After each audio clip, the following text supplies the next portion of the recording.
How's it going, everybody? Over on the YouTube as well, here in stream twitch.tv/Lawler. It's my favorite day of the week where we do Q&A Sunday, where every Sunday we put out a YouTube video answering questions from both you guys on YouTube as well as the community here on Twitch.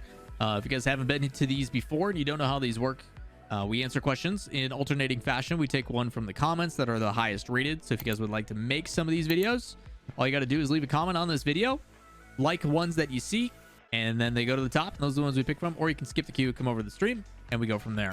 We're hanging out again. We're gonna be doing these as long as you guys keep asking. So with that said, let's jump over to the other page and see what y'all have prepared for me. First question, which I'm not gonna put a whole lot of time into just because it's already been talked about. You always mentioned there needs to be better support for bubble scene. There's a tournament for another game where the team that wins is banned from competing in it again. You think a caps tournament like this would help the bubble scene or even work at all? A tournament ban system. You're basically talking about like a hardcore tournament system where, like, if you don't constantly win, you're banned from it. That is a different concept. If you ran like a 10 tournament like event where you run like a bunch of tournaments back to back to back, and if you lose you get removed, I'm curious on who would play. I feel like the quality of play would really favor the first winners, and it would go downhill from there. Like, you basically take a bunch of really good teams, the best team wins. Those really good teams are now gone. Oh, they said the winner is banned. Punished for winning, huh? Depends on how the prize pool works. I think it really depends on how the prize pool works. Like, you've got to make it worthwhile to where if I win, it was worth my time signing up in the first place. Otherwise, I will throw the grand finals every single time. Because if I take second place and the prize pool is still significant enough, I'm going to get to the grand finals and then throw. And then you're going to see a grand finals, which is which team can throw and score better on their own goal, which in itself is also kind of funny. So shoot, run it. Why not? Why not? How do you rate the CJCJ casting in the NA closed quals? I did not see any of it. I did not see any of CJCJ's casting in the closed quals. CJ is getting his reps in, and I love that. I hope he continues to get more experience. CJCJ's got the personality. He's got the game sense. He's got the knowledge. He just has to work on the fundamentals, which, again, it's not like it's his first time casting. I've had him on the Brawl. He's done plenty of other stuff. He's done death stuff. Again, just got to get the reps in. And then eventually it comes with the things like learning how to do pass-offs, learning on how to not be prompted for questions, all that kind of stuff. All of these things CJ is already, like, CJ's going to be great at desking out. Like, he'll be fine. CJ's fine. Rome has been asking a bunch of questions in chat. What do you got for me, Rome? Who makes Rotterdam from North America? Impossible question. Impossible question from Rome, of course. Wouldn't expect anything else.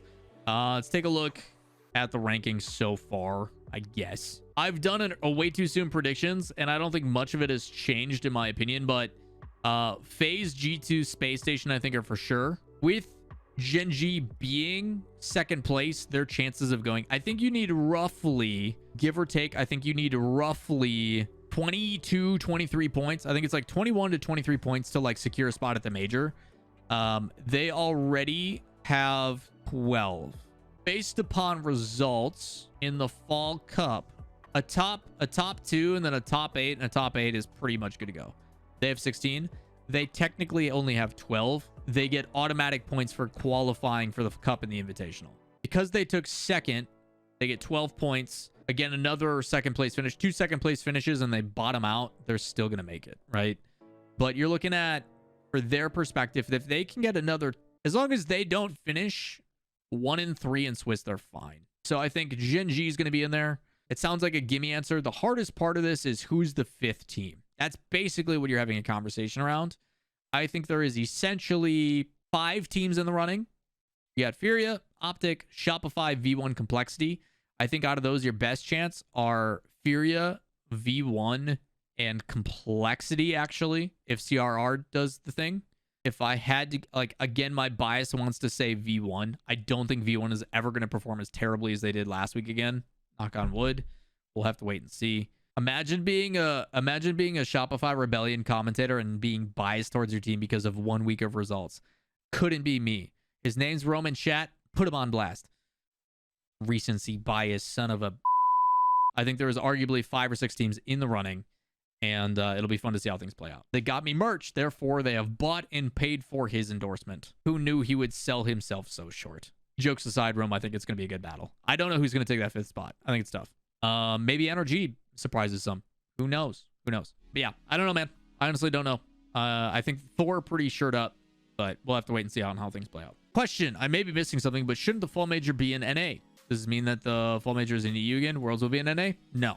I don't know why you think the Fall Major should be in NA. They try to alternate. Usually the first event is also how they do the last event. They want to alternate, right? So usually what Psyonix will do is where Worlds will be opposite every year. They try to alternate. So NAEU is pretty common, unless they can do it somewhere close to home, like a San Diego or a Los Angeles, like they've done in the past. So my assumption is that they will do it in a couple different ways. They will do right now Rotterdam, and then they will go to somewhere like East Coast or something like that. Maybe Canada would be pretty cool if COVID restrictions start to loosen up. I would also be okay with like South America. That'd be kind of cool. And they will do one NA in some capacity and one either like West Coast, East Coast, or something to that extent. I could see them doing like a Seattle LAN and then like an East Coast LAN, and then World Championship will be in Europe. That is what I assume will happen. So we'll have to wait and see on how it plays out, but I would expect to see World Championship in Europe. That's what my assumption is. Candyman, are you aware that whether teams actually build playbooks or plays they use for opponents' game plans? If yes, can you talk about that? So as a generalization, they do not. You got to understand that Rocket League is a very reactionary based game. There's only one thing you can technically plan for, and it is the kickoff. As a set piece, it is the only controllable thing in the game, right? The things that coaches can plan for is certain play styles and tendencies of players. If AJ has the ball, he's probably going for something solo. If first killer is on the ball, he's probably going to hit something. Like, there's certain things. We need to challenge this player sooner. We need to make sure that we pressure them here instead of here.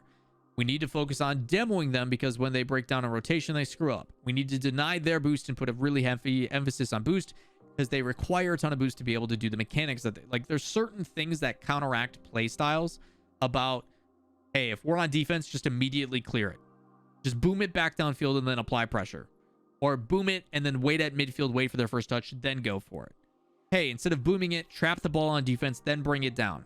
Certain things like that are play style choices that can happen that coaches plan for, and sometimes they can vary per team. Most teams are trying to not overcomplicate it. Some teams went way off the deep end and went way above and beyond and only built counters for their team that they were playing in the matchup. And all of a sudden that team doesn't come out with that play style and they fall apart. V1 was a prime example. This is mostly what I'm speaking to because it has the most insight and experience that I've worked with directly that I can provide insight from. Fireburner used to basically download his opponents. He would do everything in his power to make sure that he understood how the other team was going to play. But then the issue is if that team doesn't play like that, everything they work toward doesn't matter. So a lot of teams are kind of taking a step back. They're trying to build a really good base level system, a system or a structure in place that provides them a lot of consistency so they will always be part of the competition.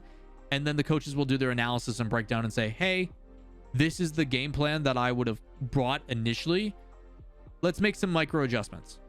Let's make my team aware of these certain things. And that's the way that it's being approached. But specific plays, not really. A playbook doesn't really work in Rocket League because it is a reactionary based game. But stylistically, there's certain things that you can do. Like, hey, this team runs a lot of this or that. They always try this formation or this type of play. They're pass heavy. They're run heavy. We need to stack the box. We need to blitz from this and apply pressure so he can't get, so he has to stay within the pocket. You know, things like that change. So hopefully that answers your question.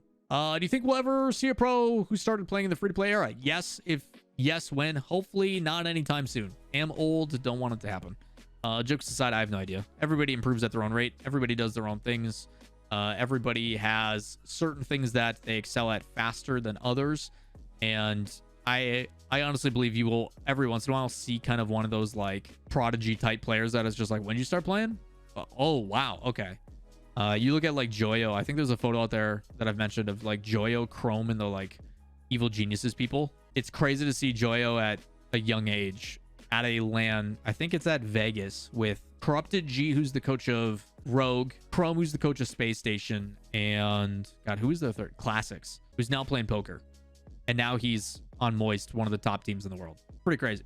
It's pretty crazy. So you never know who's gonna just kind of have that quick ascendancy and take the stage. But free to play players have a lot of benefits. There's a lot of tutorials out there. There's a lot of like, hey, these tips and tricks are a quick way to get better. So yeah, it'll be interesting to see what happens, but I would expect the current pros to stay at the top for a little bit, just because mechanically you're not seeing the game have such a quick rise. It'll be interesting to see how it plays out. Do I think Energy will come back with Epic Johnny as officially head coach? I think Energy's issues don't necessarily get solved with a new coach personally, but sometimes any change is good and is enough to kind of push them to that next step. A different perspective, a different change in mentality, a shift in how they approach things may be enough to take the thing that Sizz was trying to implement, or the thing that Energy has been working on that just didn't really click, and all of a sudden that fresh perspective makes it click. I think we can all agree the talent on Energy is there. It's a play style issue. If they adjust to, instead of high percentage, really defensive, counterattack, really smart, intelligent challenges, and go, I'm going to challenge everything. I'm going to be in your face. I'm not going to give you a chance to breathe. I'm going to demo you, and go to the current meta as we've seen. Again, there's counters to that as well. But if we start seeing them implement that, yes, mechanically, why not? Of course they have the opportunity. Do I think Epic Johnny is going to have the massive impact? I don't know. I don't know what Epic Johnny's role is. I don't know if he's just subbing and isn't a temporary fill-in until they find a full-time coach. I don't know if he is coaching. I don't know. I don't know the results. I don't know the details. I have not heard Energy speak directly on what Epic Johnny's role is either. So I can't tell you. I don't know. Last but not least, I will cave because everybody's been asking me. I've actually been getting this a ton. If you guys haven't seen it lately, there has been a massive thing on Twitter about the conversation surrounding commentators and how players get critiqued on their performances and put into tier lists. I do it with teams instead of individual players because I think the game is more team-based than it's ever been. And while certain individual players are incredible, it's a team-based game. One player has such an impact when there's only 3 players on the roster. Also, it looks like there is clarification that Epic Johnny is officially the coach. Congratulations to him. I look forward to seeing on what kind of impact he has. I will have to wait and see if there is a massive difference in the results. I do not know.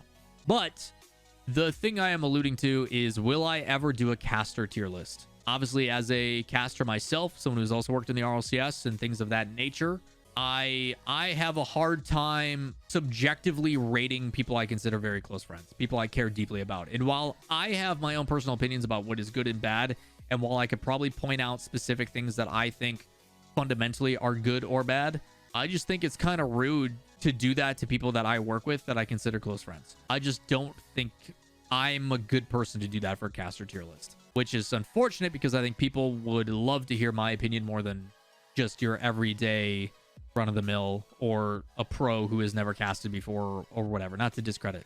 Again, you look at some of these caster tier lists and pros are able to say subjectively, hey, I like his casting more or less. I have nothing against caster tier lists. I think just like pros are public figures and are open to criticism, I think casters should be as well. I don't think there's anything against it. I do think them deleting the thread altogether was a preemptive thing that probably shouldn't have been done on the subreddit. I'm not about to do that to my friends, Rome. I just don't think it's right. I really don't. It puts me in a weird position. So I probably will never do it. I probably won't. Those are the type of conversations, Rome, that if a caster comes to me and goes, hey, I need help, I would like your opinion, I would, behind closed doors in a Discord call where it's just me and them, it's a very open heart-to-heart conversation. We're trying to improve and grow and get better. Of course, always down to do that with people, but to publicly criticize and subjectively be like, hey, I think this guy's shit compared to this one.